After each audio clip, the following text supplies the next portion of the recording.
का दास अब वो जिन चरणों के दर्शन के लिए आंखें तरस रही थी, वो आपसे आप सामने आ गए। आज हनुमान के भाग्य खुले हुए, आज महावीर की जिंदगी सफल हुई। आज अंजनी लाल को मुंह मांगी मुराद मिल गई। मैं ना ब्राह्मण हूं, ना साधु, ना भिखारी, मेरा नाम हनुमान है। और आजकल ये सेवक राजा सुग्रीव वाले कसकंदा का निगहबान है। वो भी आपकी तरह कपटी के जमाना का सताया है और अपने भाई के हाथों सख्त लाचार है। उन्हीं के हुक्म से आपके दरियाफ्ते हालत के लिए यहाँ पेश हुआ था और ये ब्राह्मण का देश बनाया था। अगर आप सुग्रीव के पास तशरीफ ले चले तो बड़ी मेहरबानी होगी और मुमकिन है कि एक दूसरे की मदद से दोनों का काम बनने में आसानी हो।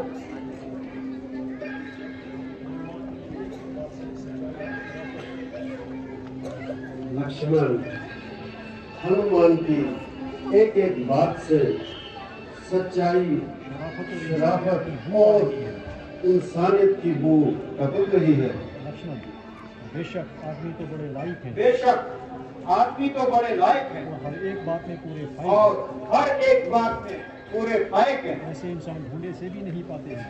ऐसे इंसान ढूंढने से भी नहीं पाते हैं। ऐसे आदमी को हाथ से नहीं गंवाना चाहिए। ऐसे आदमी को हाथ से नहीं गंवाना चाहिए और इन्हें जरूर अपना हमदर्द बनाना चाहिए। क्या मेरी प्रार्थना स्वीकार है? चलिए महाराज, हमें कब इनकार है।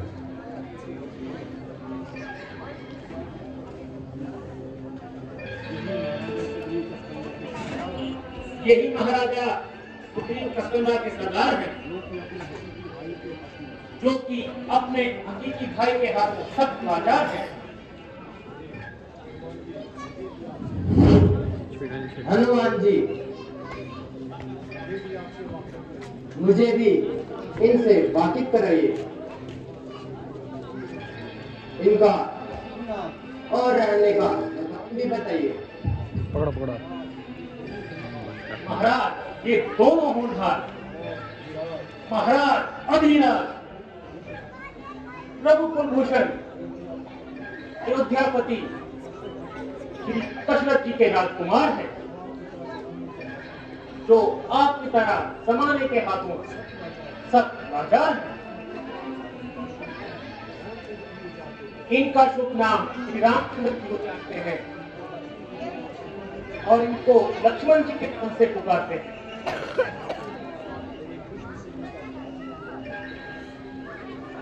मेरी खुशनसीबी का क्या ठिकाना है जो आपका दीदार हो गया और मेरा उद्धार हो गया और बेला शख्स सुग्रीव मंझार से पार हो गया।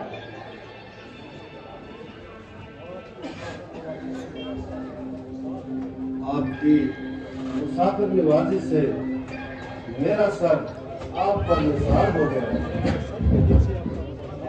और मैं सबके दिल से आपका मददगार हो गया। मुझे अपनी राम कहानी तो सुनाइए और वजह बताइए। मेरी सौतेली माता ने इसी वक्त पिताजी से दुख को पूरे करने का इंतजार किया था। चनाचे उनको पूरा करने के लिए मेरे लिए 14 साल का वनवास और मेरे छोटे भाई भरत के लिए राज तिलक का इसरार किया था। मैंने बखुशी उनका हुक्म मंजूर किया। इधर भाई लक्ष्मण और मेरी धर्म पत्नी सीता ने भी आने के लिए मजबूर किया। 13 साल इसी तरह जंगलों में घूमते फिरते कट गए और 14वां साल शुरू होते ही पंचवटी में आकर डेरे डाले। एक रोज दुष्ट रावण हमें धोखा दे गया और सीता जी को हमारी अदम मौजूदगी में हर कर ले गया। उनकी तलाश में फिर रहे हैं और जंगलों में मारा मारा फिर रहे हैं। हाँ, चंद रोज हुए। एक स्त्री हाय राम हाय लक्ष्मण करते हुए जा रही थी और बड़े जोर से चिल्ला रही थी। उस दुष्ट को बेशुमार ताने देती थी और अपने नजदीक तक ना देती थी। अगर मुझको पहले से मालूम होता तो उस अधर्मी को कहा जाने देता, मगर लालनी की वजह से खामोश रहा, जिसका मेरे दिल में सख्त अफसोस रहा। अलबत्ता उन्होंने मुझे देखकर कुछ जेवर मेरी तरफ गिरा दिए थे, वो एहतियातन मैंने उठा लिए थे।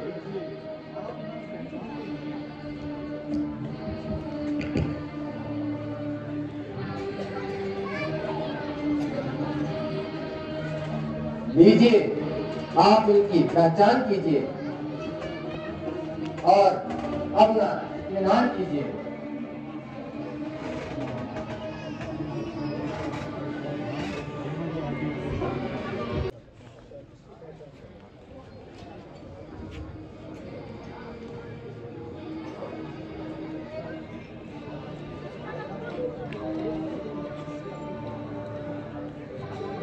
अच्छा, इसकी पहचान करें कि क्या कभी ये सीता जी ने पहना है? कि क्या कभी सीता जी ने ये पहना है?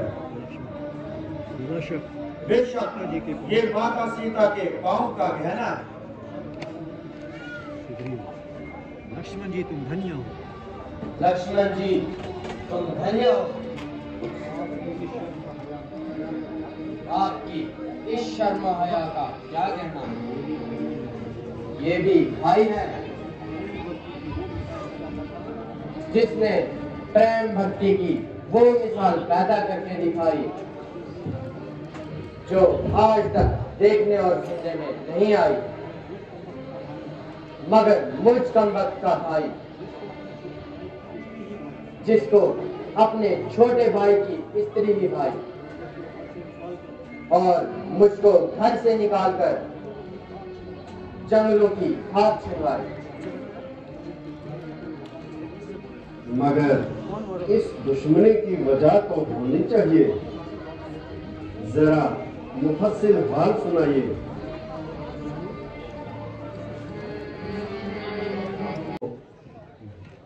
भाई है या जालिम किसाई, बेशर्म को ऐसा फेल करते हुए शर्म नहीं आई। हम हर तरह से आपके मददगार हैं और हर वक्त आपकी मदद करने के लिए तैयार हैं। अगर आप मुझ पर इतना एहसान करेंगे तो मैं और मेरे हमराई भी सीता जी की रिहाई के लिए अपनी जानें कुर्बान करेंगे।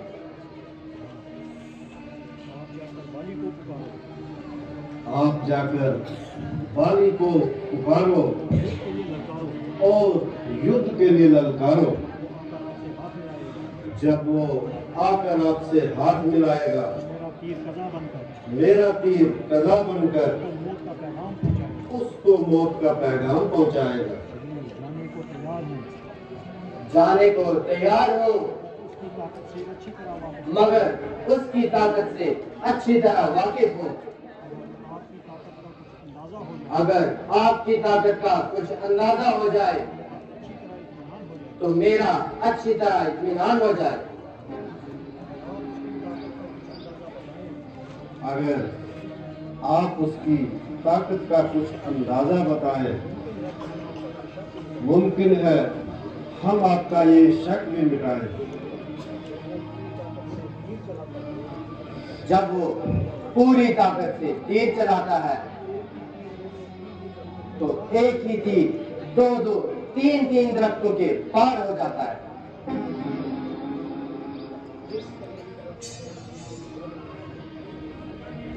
जिस कदर भी दरख्त मेरी तीर के जद में आएंगे, उनमें से एक दो नहीं बल्कि सब के सब भेजे जाएंगे।